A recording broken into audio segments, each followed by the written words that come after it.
why defenders in the EPL biggest clubs will have problems stopping Haaland. Silencing a man who smashed 86 goals in his 89 games with Borussia Dortmund is never going to be easy. Backlines across the land now face even greater misery: Erling Braut Haaland. He is ready to tear defenders in England apart. Yes, there are a lot of great defenders in England, but even they will find it very hard to stop him. Because the big man doesn't just have a striker's instinct, but he combines it with quality. Something you don't get to see very often. Playing with exceptional players like Kevin De Bruyne, Ilkay Gundogan, Jack Grealish, Bernardo Silva and Phil Foden around just seems to be a perfect fit for all. City team puts a lot of low balls to the far post. For a natural goal scorer like Haaland, that's what he dreams of. He will get on the end of so many of them, and with his top-level conversion rate, that would be a problem for any EPL team. He's so sharp at getting in front of defenders to get on crosses. High or low, he just gets on the end of them, and usually strikes the ball to the back of the net so cleanly. But then, defenders stick much closer to attackers in the PL than in the Bundesliga. That's why in the PL, players who can function in very little space such as Salah and Son flourish. Haaland will have to adjust. The good thing is, Haaland has a host of exceptional abilities: pace, direct running, and extreme physicality that makes him hard to mark or stop without fouling, a venomous left foot, and finishing skills that see him average around 1 goal per competitive game. Then there are his mental qualities, his temperament, persistence, and the boy-like contagious joy of playing football. Even standing at 6'4", his penetrative running, the way he thrives on exploiting space behind the defensive line, and sharp movement in the box when expecting a cross or cutback are of the highest order. In England, Haaland will be up against quality defenders in Arsenal, Chelsea, Liverpool and Tottenham, who are all in the top 100 central defenders list. But Haaland has got one thing over all these defenders. At Dortmund, he clocked at 36 km per hour, making him the 5th fastest player in the league, faster than almost all the centre-backs in the Premier League. Liverpool, Van Dijk/Matip. Over the season, Jurgen Klopp has done great to implement his playing style, gegenpressing tactical philosophy in this dominant Liverpool side in a 4-3-3. Very high-line pressing that sees Robertson and Alexander-Arnold up to opposition defence in 2-5-3, swinging in crosses from the two channels, allowing Virgil van Dijk and Joe Matip to advance as high as the centre line. With fluctuating shapes of 2-1-4-3, 2-3-5 and 3-1-6, as Liverpool circulates the ball around in the attacking half. The high line then takes centre stage with everyone in the attacking half, as the outside central midfielders and fullbacks create space behind the narrow front three. This tactical phenomenon does pay well for them, as they get to commit more bodies forward, try to get lots of goals and win as many games as possible.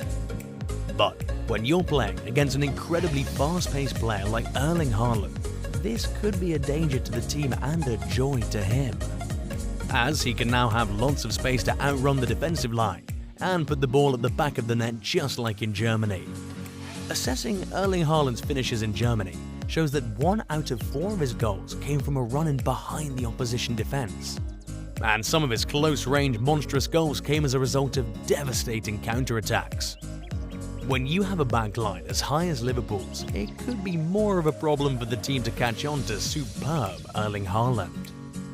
Manchester United, Maguire, Varane, Lindelof. Man United, a team that conceded 29 goals in 25 Premier League games last season, at an average of 1.16 per game. Well, it's a little down from their horrific record of the season before last, with an average of 1.42 goals per game.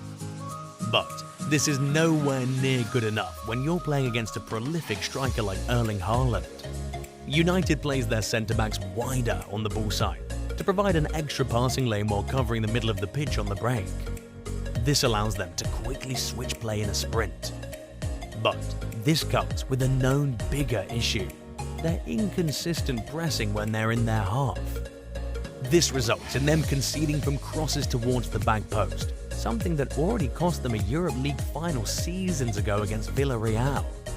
Not just that, in the last 15 minutes against Brighton this season, the Seagulls overloaded the right side of the pitch to find a free player through quick combinations. Those quick combinations resulted in Brighton players being isolated at the back post on multiple occasions. Undoubtedly, we know how good Erling Haaland is when it comes to head control, scoring 11 times in 8 games. When you give Haaland these kinds of opportunities to allow Cancelo and Phil Foden to do the quick combination to throw across, Haaland can only score more goals. To cause even more problems for the likes of Man United, 29% of the goals they conceded last season were from set pieces. With Maguire easily out of place, Haaland will quickly and easily overrun this defense and create more problems than they can handle. Arsenal, Magalhaes/Saliba. The Gunners under Mikel Arteta have recently switched from a lackluster 3-4-2-1 to a more dynamic 4-2-3-1 formation. The likes of Magalhaes and White have won over 64% of their aerial duels, while Tomiyasu has won more than any other Gunner, 49 total. That's a massive improvement from the small but mighty Hector Bellerin, who lost more than he won throughout his career. Ironically, Arsenal's weakest part is their left side, with the likes of Saliba. Playing against Erling Haaland that knows the optimum position for every counter or build-up play, with its favourite being the left channel, teams like Arsenal can only suffer to concede more goals. Again, for Arsenal that lacks a commanding and assertive presence at the heart of their defence, big man Erling Haaland at 88 kilograms and 1.94 meters tall can be more of an intimidating presence and easily bully these teams while he creates more and more problems. This was a lot more evident when Arsenal took on Chelsea last season. Arsenal's 4 players failed to cover Lukaku. Players were easily dragged out of position. This allowed James Reece and Azpilicueta to cross the ball 17 times. Doing this against Haaland with smart off-the-ball movement, creativity and physical presence is more a concern than a delight. Chelsea, Silva/Koulibaly.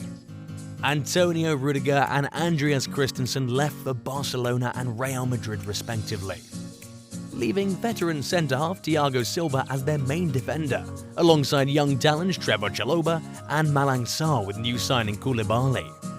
But the question is, can Silva or Koulibaly stand the speed of £51 million Man City man? Your guess is as good as ours. At an insane speed of 36 km per hour, Haaland can without effort outpace 37-year-old Silva and Koulibaly put together. This smells more problems for a Chelsea team that conceded 10 goals in the last 5 games in all competitions, with 7 of them being in the Premier League.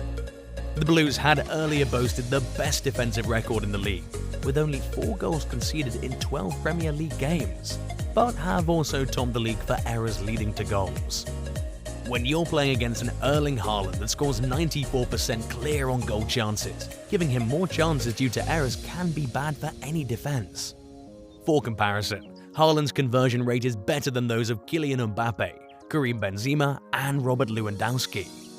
Tottenham, Diaz/Romero. Antonio Conte's unconditional love for a 3-man backline continues to serve him well. His favoured backline of Eric Dier, middle, Ben Davies LCB and Christian Romero RCB has been extremely compact and resilient, with better build-up play and increased involvement of the backline. In the build-up, the centre-backs, mainly Dier, is trusted with progressing the ball higher up the pitch. With Erling Haaland, this can easily take on last-man defence. This could only end one way: more goals. Again, Dier and Romero are known for creating overloads in wide spaces with the centre-backs, hitting long balls across the pitch, running into spaces covering above 150-metre distance per 90 minutes, and inviting challenges. As fast as Haaland, he can outrun these overload highlines and cost more problems than Tottenham can handle. Haaland, as an out-and-out striker, pushes on the last defender and constantly looks for opportunities to find some space down the channels between centre-backs and full-backs. Expect to see him do exactly this and create more problems than any defender can handle. This guy is going to take the league by storm. Thanks for watching. Tell us in the comments section why you think defenders in EPL will have problems stopping this guy. Don't forget to like and subscribe.